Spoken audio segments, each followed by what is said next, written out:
everyone, welcome back to Banking Basad official YouTube channel. My name is Sonu Yadav and I'm currently working as a bank PO. Since आप सबके SBI pre examination जो है वो खत्म हो चुके हैं, नाउ इज द टाइम जब आप ये सोच रहे होंगे कि मेरे एग्जामिनेशन क्लियर हो पाएगा या नहीं हो पाएगा। और ये आपको कैसे पता चलेगा? जब आपको पता चलेगी कि एक्सपेक्टेड हमारी जो कट ऑफ है किस रेंज में जा सकती है। आज की सेशन में मैं आपके साथ शेयर करने वाली हूँ कि एसबीआई प्री एग्जामिनेशन की एक्सपेक्टेड कट ऑफ क्या हो सकती है। मेन मोटिव इस सेशन को बनाने का आपको डीमोटिवेट करना नहीं है। मेन मोटिव हमारे सेशन को बनाने का ये है कि जिन स्टूडेंट्स का एग्जामिनेशन क्लियर होने वाला है, आपको एक आइडिया लग जाएगा, वो अपनी मेंस एग्जामिनेशन के प्रिपरेशन जो है वो अभी से शुरू कर पाएं। और अगर आपके एग्जामिनेशन क्लियर होने के चांसेस कम है तो आप अपने नेक्स्ट एग्जामिनेशन को टारगेट कर पाएं, ताकि आपका टाइम भी सेव हो और आप उस टाइम पीरियड को ढंग से यूटिलाइज कर पाएं।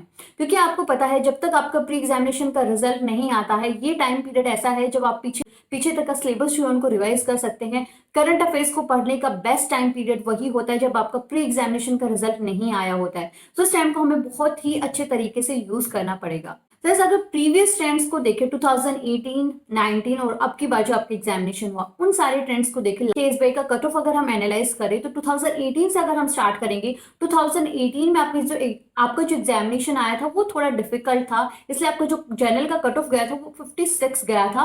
वहां पर स्टूडेंट्स के अटेम्प्ट्स जो थे वो भी कम हो पाए थे। 2019 में वहीं अगर आप देखोगे तो 2019 में इन्होंने एग्जामिनेशन का लेवल बिल्कुल इजी कर दिया था। बच्चों के अटेम्प्ट 80 प्लस अटेम्प्ट थे और वहां पर जो कट ऑफ आपका गया था 71 के अराउंड गया था।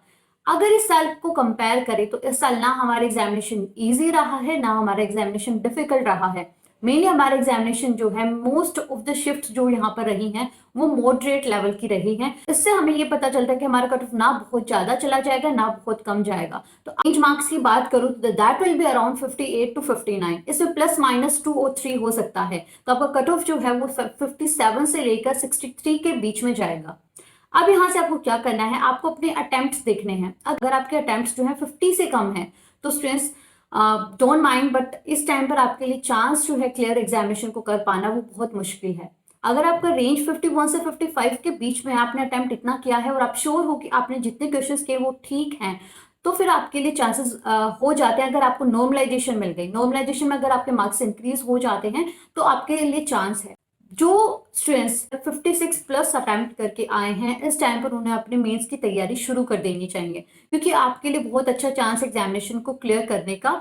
सो स्टूडेंट्स, हम यहाँ पे मान सकते हैं कि हमारा जो कट ऑफ जो है वो 58 की रेंज में रहेगा। 58 से 2-3 मार्क्स कम भी हो सकता है, 2-3 मार्क्स ज्यादा भी हो सकता है, लेकिन कहीं ना कहीं इसी रेंज में आपका कट ऑफ आपको देखने को मिलेगा। तो अगर आपको लगता है कि आपके अटेम्प्ट्स अच्छे हैं तो अपनी प्रिपरेशन जो है उनको शुरू कर दीजिए।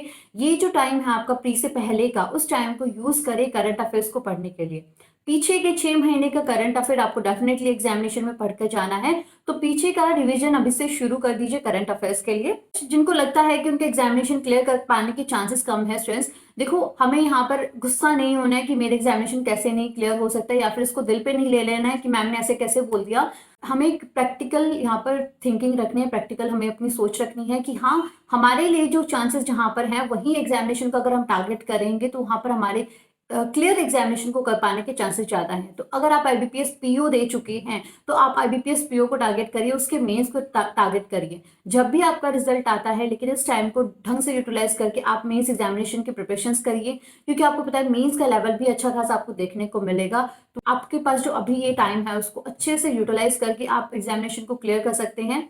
So all the best for examination. I hope आप सबका एग्जामिनेशन क्लियर हो, और जो डिजर्विंग है, जिसने बहुत मेहनत की, उसका एग्जामिनेशन जो है वो डेफिनेटली क्लियर होगा।